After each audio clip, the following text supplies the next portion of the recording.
look closely. What do we all have in common? No matter what corner of the world you live in, you need food, water, shelter, and money. Half of every transaction involves money in exchange for goods or services. Stocks, a loaf of bread, illegal drugs. You gotta pay for it. We spend much of our lives chasing money to make a living and accomplish our dreams. But it's also an instrument of destruction. Some might say evil, driving criminals to lie, steal, and even murder. The existing banking system extracts enormous value from society, and it is parasitic in nature. Money is a catalyst for the worst and the best of human endeavor. Before civilization, we created currency, fuel for wars, the path to power, champion and enemy of innovation.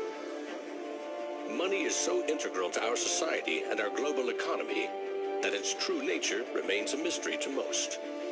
This is the story of money, perhaps the end of money as we know it. No matter how fat your bank account or how thin your wallet, to us it's all cold hard cash. There are some who want to kill it. Get rid of it. Burn your dollars, your euros, your yen, and transform every penny you have into ones and zeros. Digital currency. Entrust it to the web and computers spread across the planet. Magic internet money. It's called cryptocurrency. Bitcoin. Invented in secret, it was a gift to the world. It's not just a currency, but it's actually programmable money. A potential curse on bankers. And there's nothing that the big banks or politicians can do to stop it. Breaking every government's grip on money supply. What the internet did for information, Bitcoin is doing for money. Could it be the new gold? No, you have to really stretch your imagination to infer what the intrinsic value of Bitcoin is. Regulators, the Federal Reserve, the banking system, please understand this is a thing that they have to take seriously. This is going to change the economic culture. Bitcoin could be a microeconomic miracle worker, and it could be a macroeconomic wrecking ball. Is Bitcoin the currency of the future? A godsend for criminals? Or a recipe for financial disaster? If you trust your money just as it is, we have a little story to share.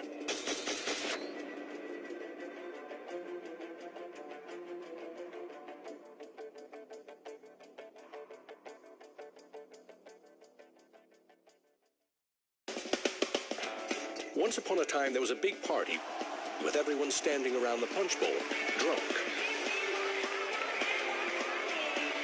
Politicians credited the strong economy to their wise decisions. Businesses jumped into new profitable markets, ignoring risk. In fact, the experts said there was no risk. Then, troubling market data from minor countries spooked the markets. Rumors spread. More bad news rattled housing prices at the heart of the financial world. A major bank went insolvent. Investors and businesses made a run on the other banks, demanding their cash deposits. The largest financial institutions in the center of the modern world were frozen. Assets were seized. Banks foreclosed. A credit crunch threatened the entire world economy. And then, finally, the government stepped in. The largest bank bailout ever. Swift action by the head of state had saved the day.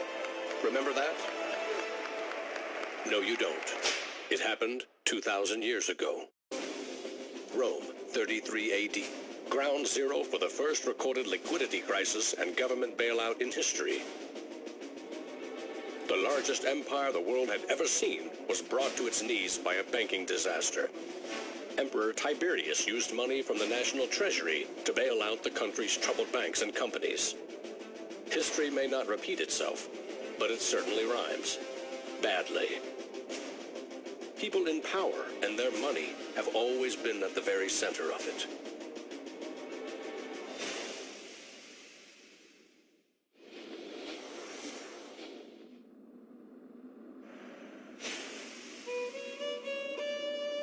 The story of money is as old as civilization itself. When lived in small tribes, keeping track of debt was easy. You owed somebody a load of firewood. A neighbor owed you a piece of meat. Credits and debits were kept in your head, a mental ledger. Currency is a language that allows us to express transactional value between people. It's a technology that's older than the wheel. It's as old as fire. When humans wanted to trade outside their tribe or village, they needed something everyone could agree had value. Something scalable. Enter commodity monies. There were many kinds, but each had to embody the same 5 characteristics. A commodity money is relatively scarce, easily recognizable, can be cut into smaller pieces. You can substitute one piece for another of equal value, and you can carry it around without too much trouble. In ancient Rome, it was salt. The Aztecs used cacao beans. It was whale teeth on Fiji, yak dung in Tibet, shells in Africa and China. Grains, metal, ivory, rare stones, leather, fish. If it had the 5 characteristics of commodity money, someone probably used it as currency. And then you ask, what value do these currencies have? If you go into a primary school, you'll see children exchanging rubber bands and Tamagotchi and Pokemon cards and baseball cards and sweets and candy and any other form of currency. People invent currency when they have no other currency. And now they're going to invent digital currencies. But commodities that aren't durable are a lousy store of value. A bad cacao crop or a huge new salt discovery can throw your currency and economy into turmoil. A more stable system was needed. About 2,500 years ago, the first metal coins were minted in China and in what is now Turkey. These coins shared the same 5 characteristics with commodity money, but were also very durable. In some cases, coins are the only thing left of entire civilizations. Money does not originate with governments. Money arises naturally as markets begin to develop and as people with a division of labor realize that if I have eggs and you have a cow, we may need some medium of exchange in order for you to buy my eggs or for me to buy your cow. Coins were an objective and universal unit of account, and they allowed people to buy and sell goods over vast regions. The market economy was born. Coins worked, but only if people trusted that the king or emperor who issued them wasn't cheating on the metal content. Using coins also meant that an authority now controlled the supply of your currency. Money and political power were inextricably linked, centralized. Minting coins in a steady and predictable manner allowed economic growth and stability. The Wushu coin in China retained its value for 500 years. In Constantinople, the solidas lasted for 700 years. But in those times, the coins didn't have the milled, this sort of milled edge. They were flat, and what used to happen was, as coins were passing from people to people, people would cut little bits off. And in fact, some of the taxation that the kings would do would actually be take 1/8 of the coin off. Taxes built castles and financed military campaigns, expensive hobbies. Soon, royal mints were substituting cheaper metals for silver and gold. This is called debasement, and Europe's kings made a habit of it. The currency of France was debased every 20 months for 200 years. If no one can trust the gold or silver content of your coins, how can you trade with other countries? International merchants found a solution. They recognized that one person's debt has value. It can be traded or transferred. When those IOUs came from reputable sources, they could be used as a form of money, paper money. This money was not based on hard commodities or metal, but instead on someone's promise to pay. Merchant families like the Medici in 15th century Florence acted as clearinghouses for these IOUs. It worked like this. An English trader ordered a shipment of Italian cloth from the Medici for 100 gold coins. His promise to pay the Medici was put on paper. Meanwhile, the Medici owed 100 gold coins to another trading partner for delivery of wine from France. The parties didn't go to the expense of transporting and exchanging gold coins. Instead, the paper was transferred. Everyone agreed that the paper had value, 100 gold coins, but only because everyone trusted the Medici as solvent middlemen. They had created a paper money machine.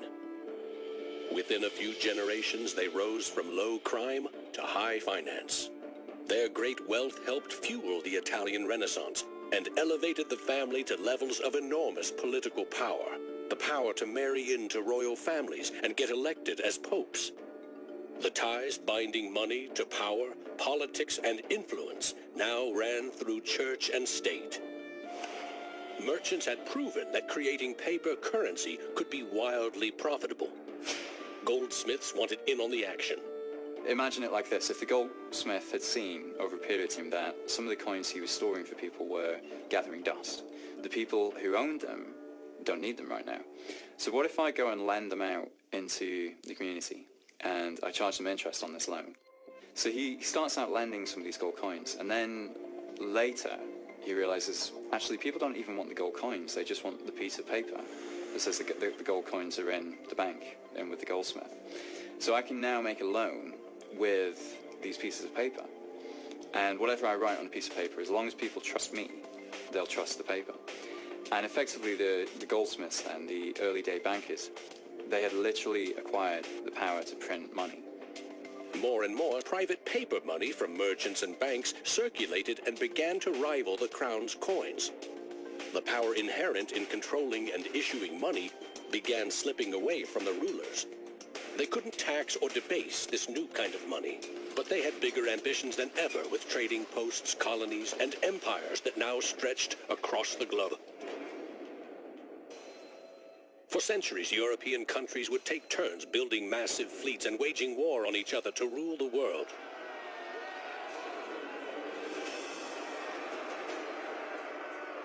Government wanted to take the people's money in order to finance its wars. That's essentially the history of money. Money and warfare go together.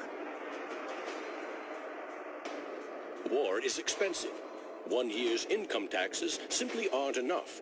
Kings and queens had to borrow money against future taxes. They needed a groundbreaking financial innovation, government bonds. The loans came from rich merchant families and goldsmiths, who by now had become powerful financiers and bankers. Sovereign debt and deficit spending had been born.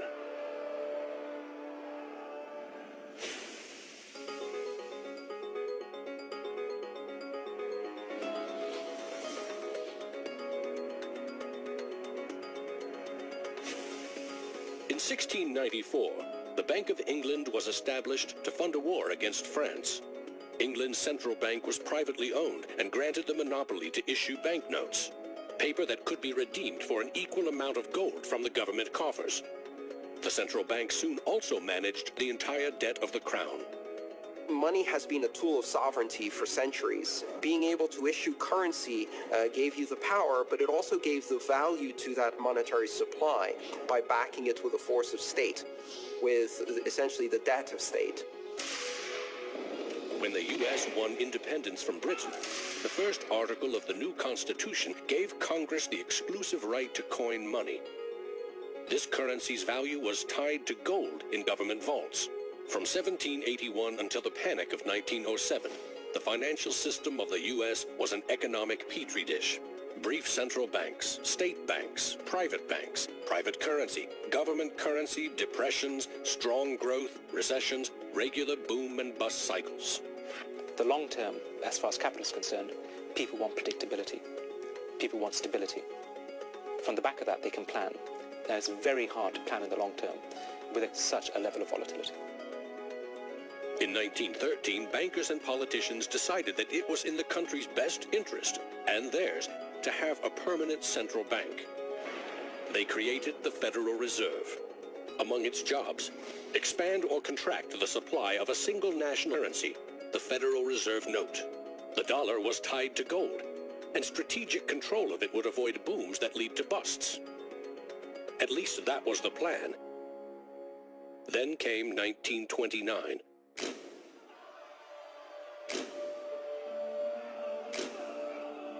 The Great Depression would have a profound effect on monetary policy. worldwide.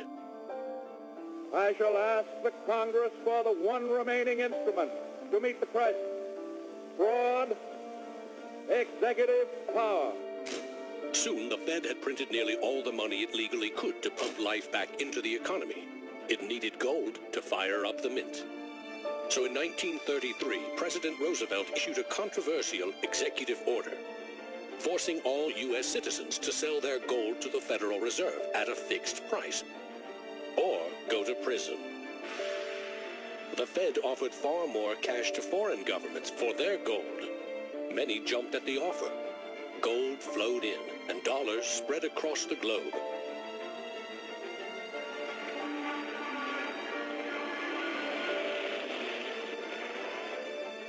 World War II devastated nearly every major economy, except the United States. The military and industrial juggernaut emerged as the global financial superpower. The dollar had become the world's most stable and trusted currency. Other countries pegged their currency to the dollar, which could still be redeemed for gold. In fact, the U.S. owned more than half of the world's gold reserves. In the next few decades, more dollars flowed to foreign countries. Governments began debasing their coins with cheaper metals and printing more of their own currency than they had in gold. The bond between precious metals and paper currency was cracking.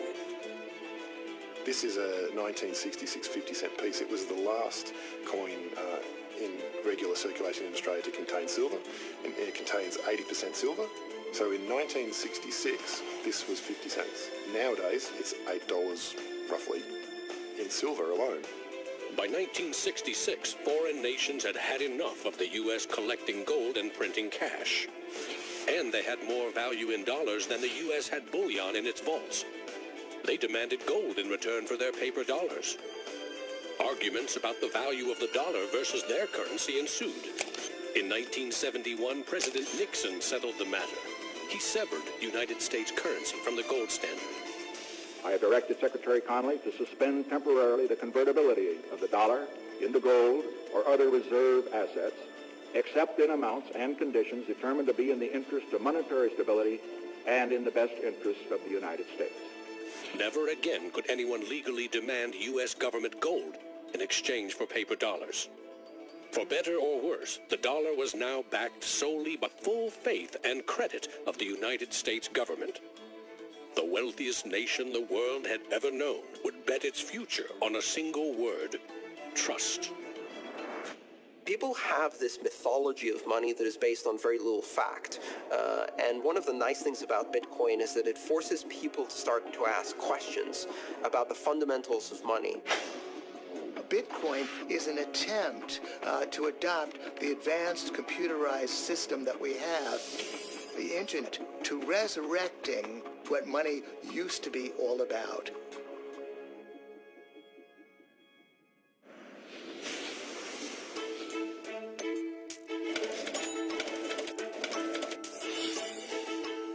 I think our dollar policies, our monetary policies, our fiscal policies have absolutely created a nation of debtors. Not just personal debt, not just corporate debt, but government debt. I mean, you have to look at those all together as one big thing. What is the wealth of the nation?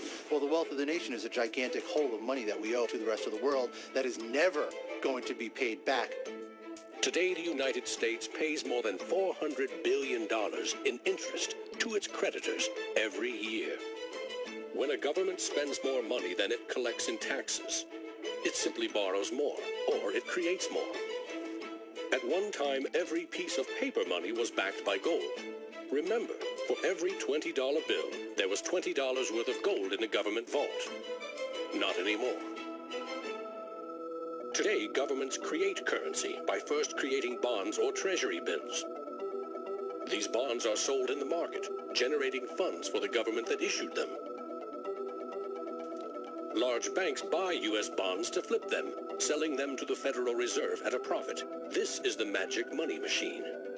You see, the Fed is America's central bank, but it doesn't have any money. No cash on its balance sheets. When a bank buys a bond and takes it to the Federal Reserve, the Fed simply says, "Thank you, Mr. Banker. Here's the principal and some profit." New money isn't exchanged. It simply appears on the bank's accounts. Magic. For 100 years and counting, the precise mechanisms of these bond purchases have remained a secret. Here's where it gets really interesting. The Federal Reserve is not a government agency. It's a private entity, and its shareholders are banks which earn a dividend. As much as $80 billion per year total are paid out to some of the very same banks that sell the government debt to the Fed. Which banks? Don't even bother asking. That's also a secret. In other words, the magic money machine answers to no one. The Fed also sets the bar for how much interest you pay for a car, home, or business loan. The Federal Reserve has been given the impossible task of trying to run the credit and monetary system as though we are the Soviet Union. It's the central planner for the key aspect of capitalism, which is how money and credit is allocated. The Federal Reserve, on balance, does not help the economy. On balance, it hurts the economy. And it's bound to make mistakes, even with the best of intentions. The Fed is also supposed to boost employment with low interest rates, encouraging people and businesses to buy more goods and services. Governments getting involved in money is a good thing, and it's also a bad thing. It's a good thing because money is the arteries of the economy, the blood supply of the economy. Markets are subject to bouts of euphoria and despair, and it makes sense for governments to back currency and manipulate it. Moving the money supply up and down is the most powerful way to sedate that boom and bust cycle. Manipulating the supply of money has short-term and long-term consequences.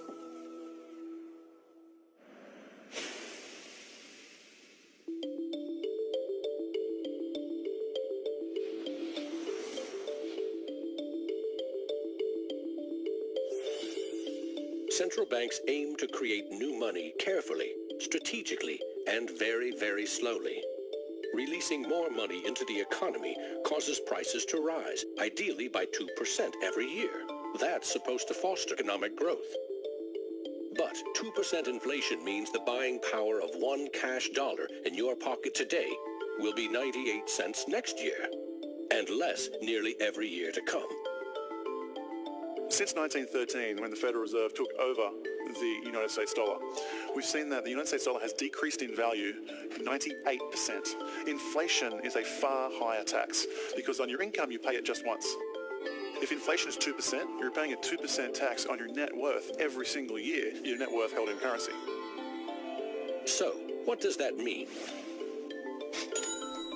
If you earned $1 in 1913, you could buy 16 loaves of bread. Today, $1 barely buys you one. That's not a quaint notion of how cheap things used to be. It's proof that the value of your cash is slowly withering away. That $1 invested at 2% in 1913 would now be worth $7.24, more than 600% return versus a near total loss. The US dollar has gone from being worth $1 to now being worth about 4 cents. So that's, 96% of its original value. And it's a direct result of government control.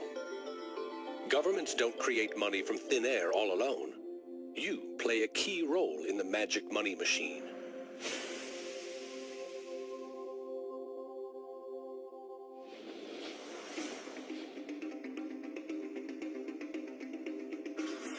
It's not really the central banks that are the problem. I mean, they're part of the problem, but the real problem is that we've given the power to create money to the same banks that caused the financial crisis.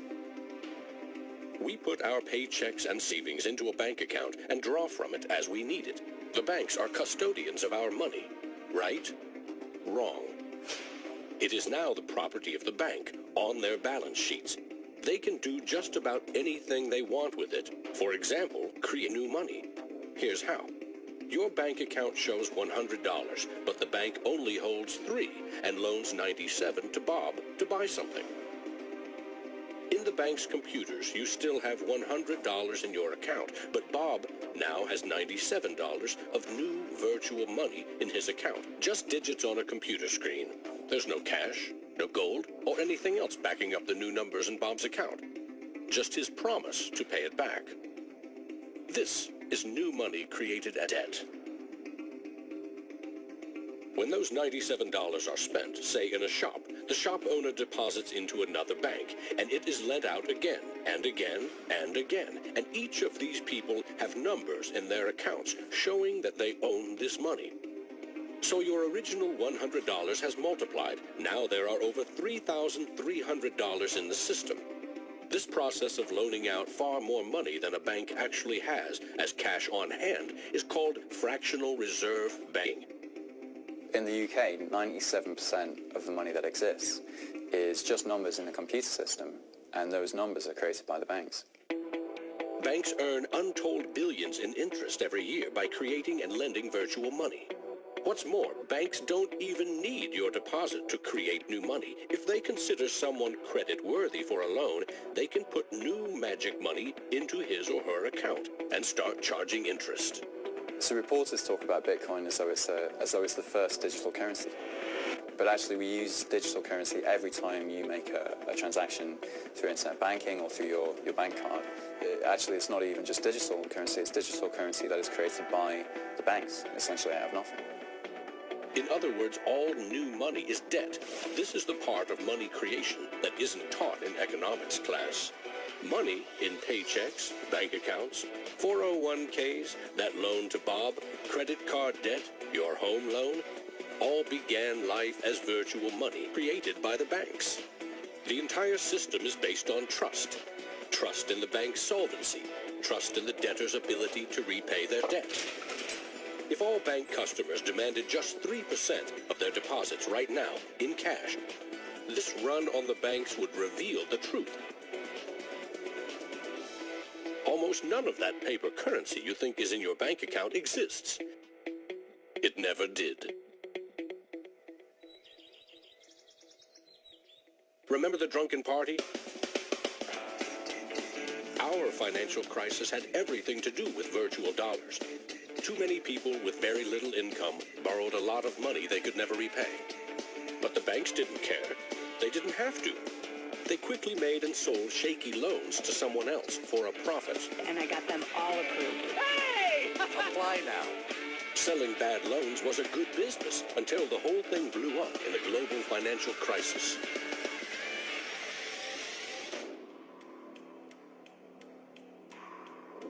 The magic money machine destroyed 30 million real jobs. The United States alone lost $16 trillion in household wealth, and the banks foreclosed on more than 1 million homes.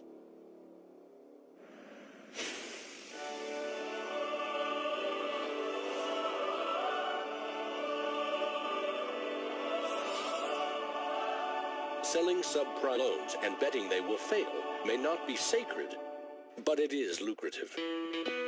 As much as 1/4 of our best and brightest are being lured by the siren call of the money machine. Instead of science, engineering, or medicine, they chose a career betting with other people's money. To get rich quick, very rich. And sometimes they take shortcuts. Getting by on a nickel and a dime. Money has a funny way of bringing us down.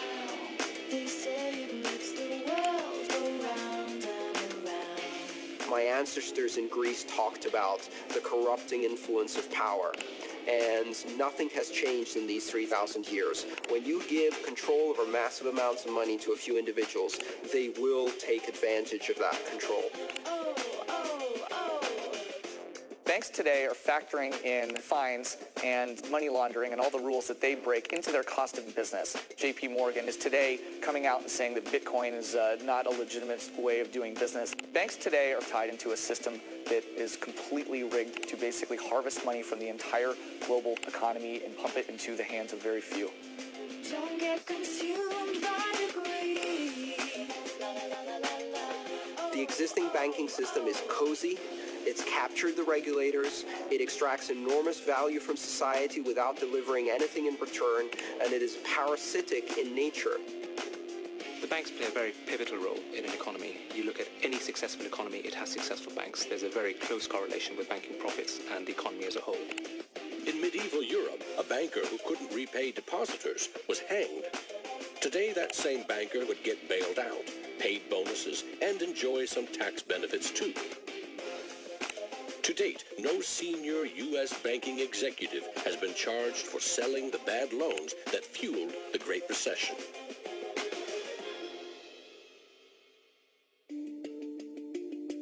In December 2014, just 6 years after the last banking crisis brought the world to its knees, a congressman snuck a last-minute provision written by Citigroup into a crucial funding bill. The provision allows the largest U.S. banks to once again make risky derivatives bets with bank deposits. But no need to worry. If the banks implode again, lost deposits must be paid back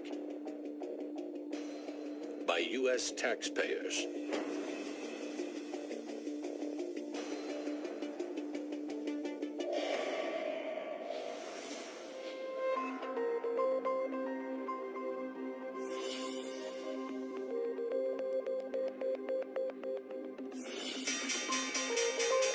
Today's financial innovators package assets in ever more complex ways, slicing, dicing, securitizing, always using someone else's money. They sell debt, transfer risks, leverage bets. That's what they call innovation. When you're talking about financial innovation, Bitcoin certainly is a very good example of innovation.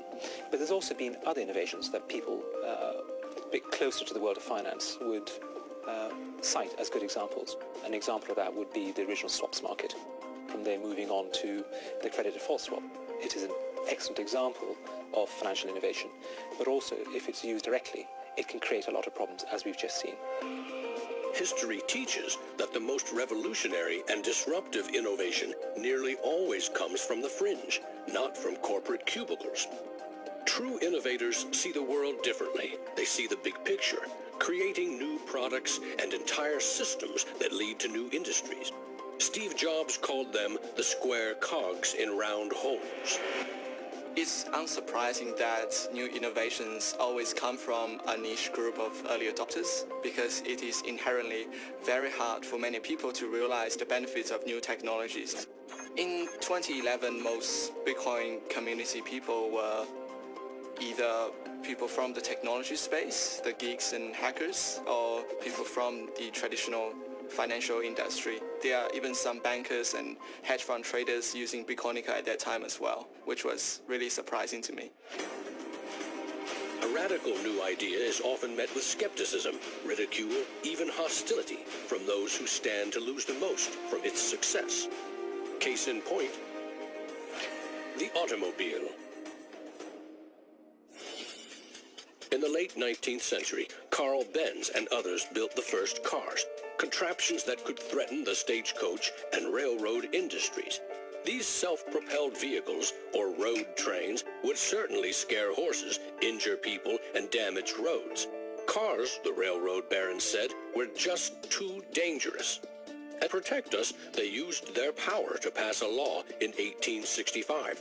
It required every automobile in England to observe a 4-mile-per-hour speed limit and to be operated by a crew of 3, a driver, an engineer, and a flagman. This heroic flagman walked in front of the car to warn fellow citizens of the coming danger. The railroad tycoons, the lawmakers, the self-appointed gatekeepers used regulation to stifle innovation. But they didn't invent the flagman.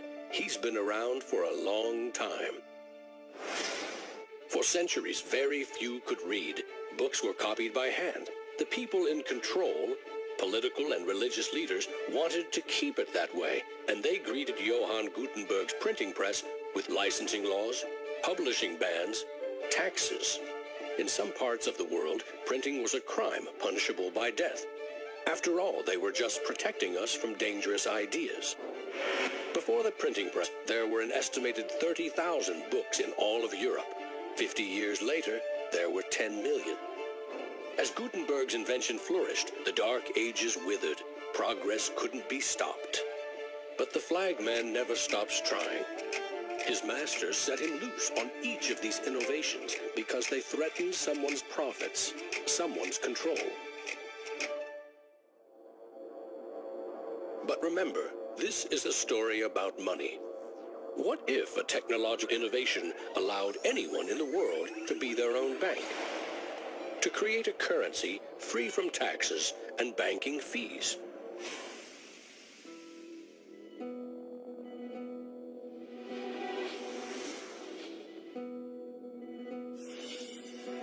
The U.S. Constitution forbids citizens from printing or minting their own currency, competing with or undercutting reliance on the U.S. dollar.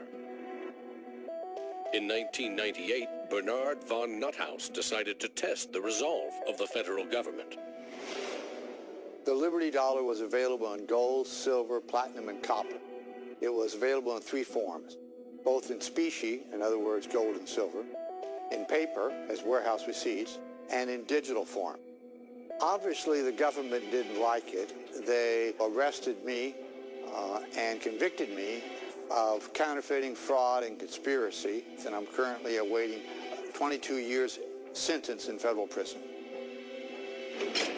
Lesson learned. At a hackers convention in the Netherlands, there was a young hacker there who used the alias of Satoshi Nakamoto. And he talked to a friend of mine, and he identified the Liberty Dollar and me as inspiring him to create a new currency. Bernard von Nothaus's arrest for creating private money may also have inspired Bitcoin's inventor to keep a lower profile, publishing the invention under an alias and vanishing. Part of me is interested to know who Satoshi is. Maybe that's part of the mystique of the story. It's completely irrelevant to the functioning of Bitcoin because we have the code to read, but it would be kind of fun to know. Who is Archimedes? Who is Euclid? We don't know. We don't know if Euclid was one person or multiple people. And you know what? It doesn't matter. Euclidean geometry works whether I know who Euclid was or not. Whether Euclid was a moral and good person or whether he was a corrupt plutocrat and a bastard. Science and mathematics have essential truth that stands alone, irrespective of its inventors and irrespective of their motives. Well, Bitcoin is a system based on mathematical truths, and these mathematical truths stand alone. We can read the source code in Bitcoin and understand it, and it will be true whether Satoshi Nakamoto is a man, a woman, a collection of individuals, a government agency, or aliens from the future. Bitcoin is digital currency and computer software. Capital B Bitcoin is the shared code that creates a global payment network using computers connected to the internet. Bitcoins are virtual currency, digital money created, stored, and exchanged on that network. But unlike virtual dollars created by a banker, this new currency was created with math by an anonymous inventor. Bitcoin is an open source software protocol like much of the code supporting the internet and email. Open source means anyone, everyone can use the protocol. No one person or company can control it. Every change to the software is public, open, and transparent. The code was first developed by Satoshi. Then there were dozens, now hundreds, of programmers constantly collaborating to improve Bitcoin's features and security. So what makes Bitcoin a breakthrough? It tackles an ancient human dilemma and solves a computer science problem. Any shared information or data can be flawed, corrupted. Anything can be faked.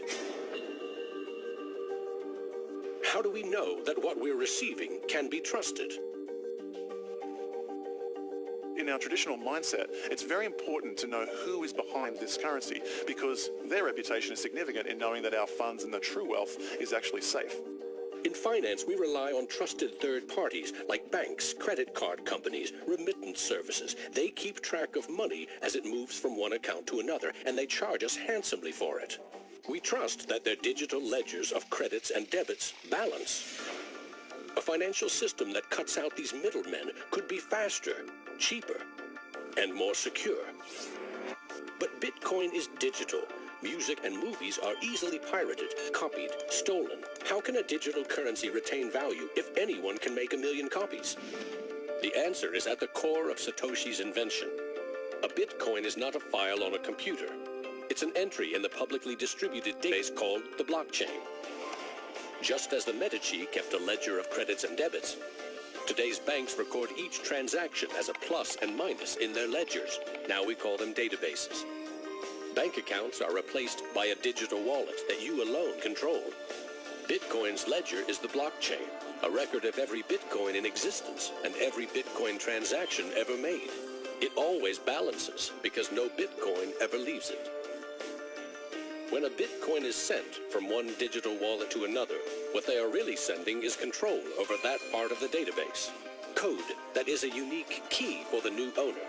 As the network processes transactions, it constantly synchronizes the one ledger across the global network. Each computer or Bitcoin miner has a complete and identical copy. And because the blockchain is public, it cannot be controlled by any one person or computer. Owners of the Bitcoin mining computers are rewarded with new Bitcoins for processing transactions and keeping the network secure.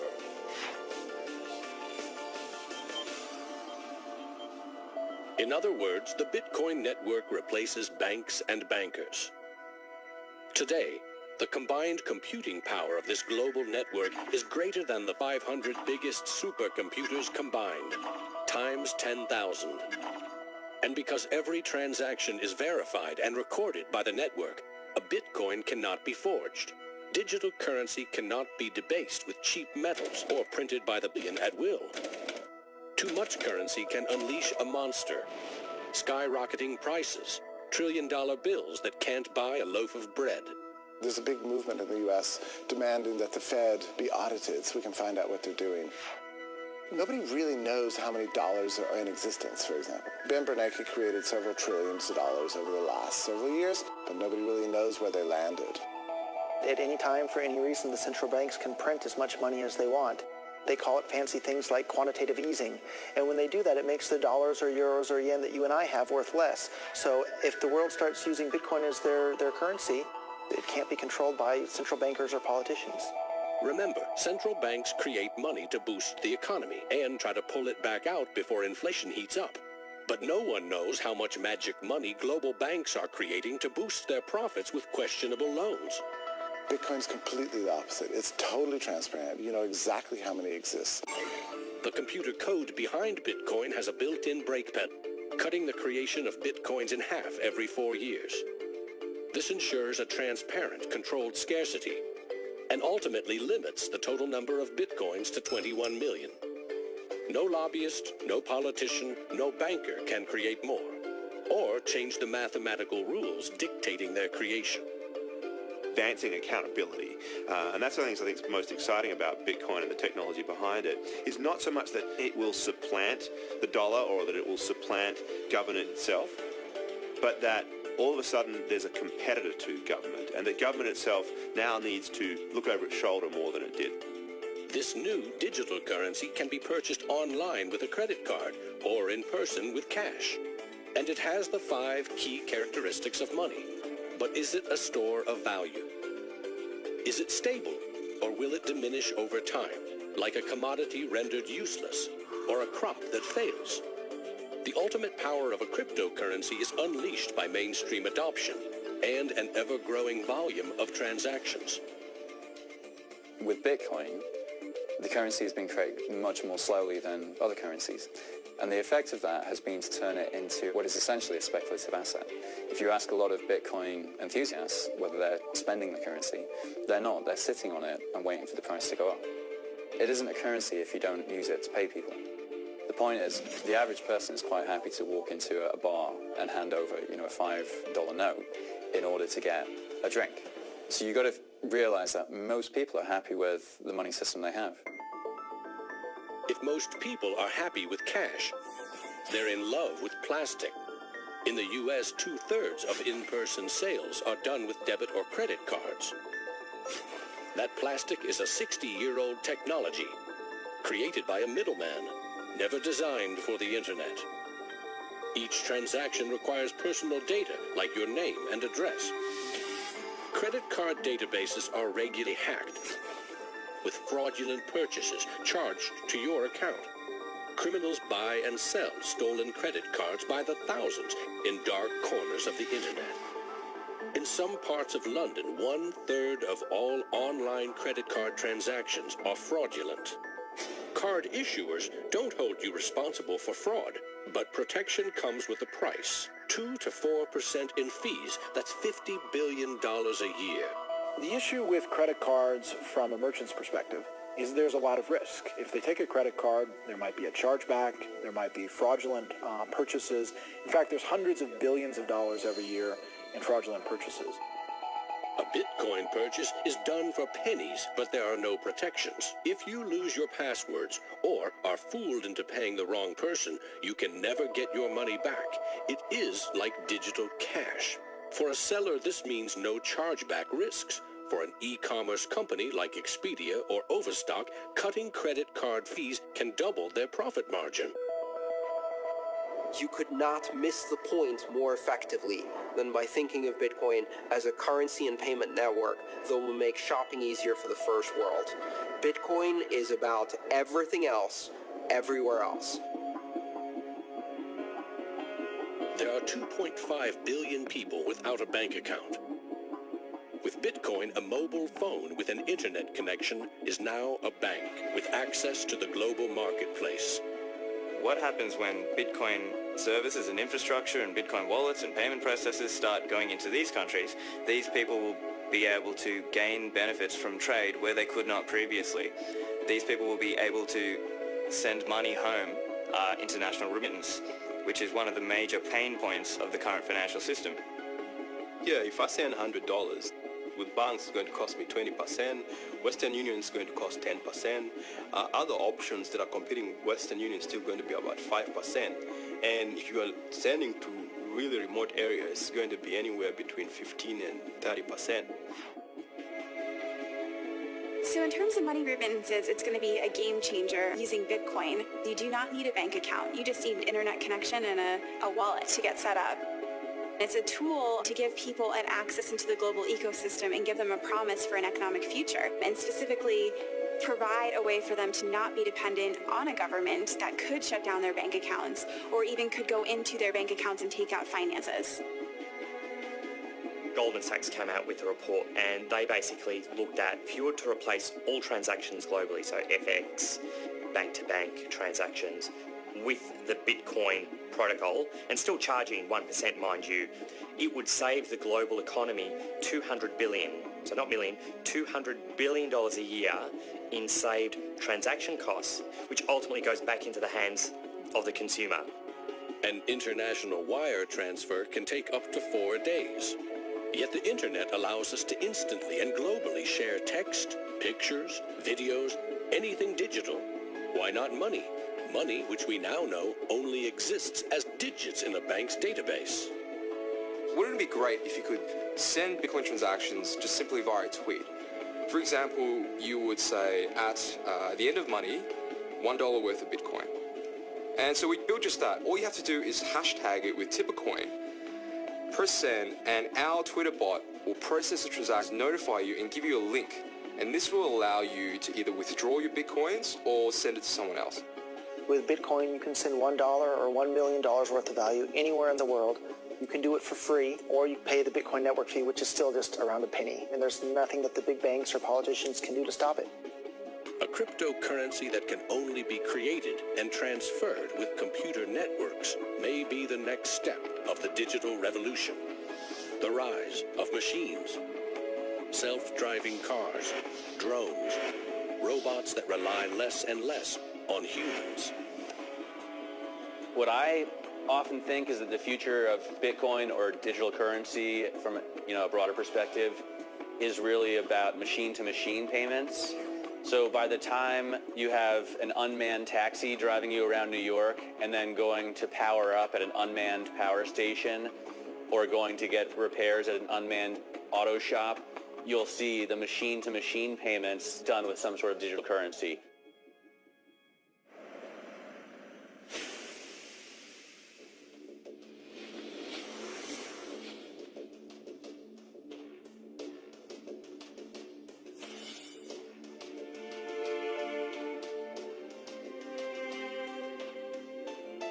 We actually built this world that we live in over the last 200 or 300 years. We've made some mistakes. We've learnt to make things better. The idea that there's some magic key, that if you just sort of stop doing a few things, that there'll be this perfect order that will settle, is a very childish ideological delusion, in my opinion. But that is not to say that Bitcoin isn't an exciting thing. It's a terrifically exciting thing. But we have to try and engage with it with working minds, not with magical thinking. People are suggesting that it's going to be another world currency, rivaling the dollar or the euro or the yen. I think that's not going to happen. I prefer to trust the banks or the central government compared to the Bitcoin is because someone's accountable. Whereas with the Bitcoin, it's completely deregulated. There is no central control. There's no one held accountable. It is a free float. It's purely demand and supply driven. Mr. Williams? So clearly this is not a currency. Currencies don't behave like this. But what this is a high-risk speculative commodity. So for the entrepreneurs, the bankers, the governments, and everyone else studying and watching Bitcoin, all I have to say is that there will probably be a lot of volatility and an upward trajectory, and to buckle up.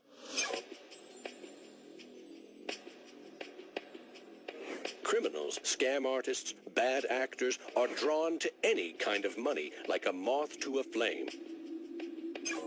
Silk Road was a marketplace that was online. It existed in the underground web.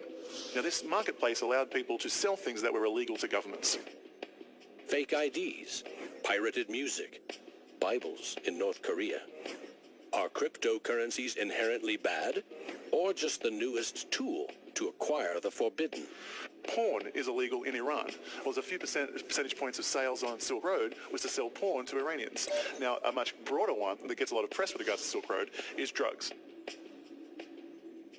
I've been doing research over the past couple of years into the online drug marketplaces in the darknet using Tor and Bitcoin as technologies to enable illicit drug transactions. We did a global survey of drug users and we had over 20,000 people respond to that. And the majority of those people were buying traditionally illicit drugs, ecstasy, cannabis. The FBI brought down Silk Road. It certainly hasn't stopped the trading of illicit drugs online. A lot of people want to criticize Bitcoin for being used for illegal things or illicit things, but if you look at it, the most popular currency in the entire world for doing bad things is the US dollar. If you think of Bitcoin as a platform instead of a currency, then you really begin to see the potential it has. The ledger, which cannot be forged, it cannot be changed, and is universally accepted, is genius. There will be Bitcoin technology forever, and it'll have applications for years to come. Creating a secure global payment system may just be the beginning. Patents, contracts, land titles, proof of ownership can be baked into Bitcoin, securely held in the public ledger. I read up more about Bitcoin, I played with the source code, I built some things that I realized this is actually a very, very powerful protocol. It's not just a currency, but it's actually programmable money. The digital age has fundamentally changed the world. We have embraced digitized music, film, medical records, communications, the internet. The free exchange of information and currency can fuel revolutions, help in a disaster. But our money is shackled to the 20th century, manipulated by governments and banks. The champions of Bitcoin ask us to imagine payments without a middleman, Investments without a broker, loans without a bank, insurance without an underwriter, charity without a trustee, escrow without an agent, betting without a bookie, record keeping without an accountant, global, secure, nearly instant, and free. Is it fantasy or the future of money and commerce?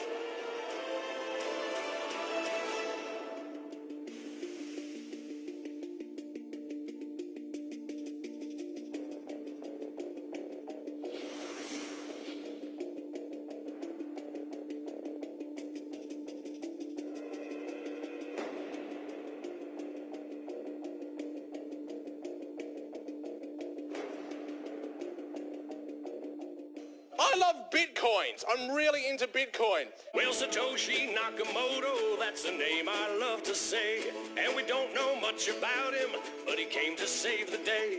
If you don't know what a Bitcoin is, right, usually the way people describe it is digital cash. It's money for the internet. Oh, Bitcoin, as you're going into the old blockchain. Oh, Bitcoin, I know you're going to rain, gonna rain. People are like, oh, it's my bank. I'm like, really? You ask a banker, you know what's 2 plus 2? He's like, well, I can tell you, but there's a fee. Down the road it will be told about the death of old Mt. Gox, about traders trading altar coins and miners mining blocks. Now, Bitcoin is a new technology. I like to say it's banking light. All of the convenience, none of the evil. Oh, Bitcoin, as you're going into the old blockchain. Oh, Bitcoin, I know you're going to rain, till everybody knows, You know, when I go online and I buy, like, I don't know, a pair of socks, if I pay with a credit card, I'm just buying socks, right? If I buy those socks with Bitcoin, it's a revolution. I am sticking it to the man.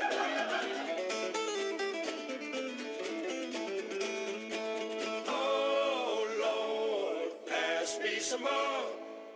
There's always people who are not ready to get into the new technology. You know, like when the internet came out, there was people going, nah, I don't think this is going to be popular. And then email came out, and people were like, nah, this isn't going to catch on. And now Bitcoin comes out, and people are like, I don't think, I'm like, aren't you sick of being wrong? Get on this train, you know?